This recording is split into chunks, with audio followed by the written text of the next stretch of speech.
dati i ja ga pozivam da se oglasi.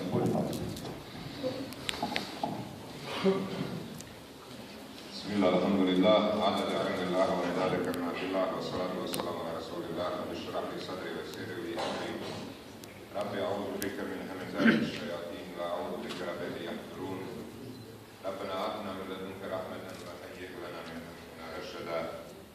Jama'atul muslimin, assalamu alaikum. I merhaba. Znate što znači merhaba? Vi meni trebate reći merhaba, da ja rekao vama. Merhaba znači baš doslovno dobro došao. Kad ti neko dođe u kuću pa ti kaže salam alejkum, ti rekneš alejkum salam i merhaba.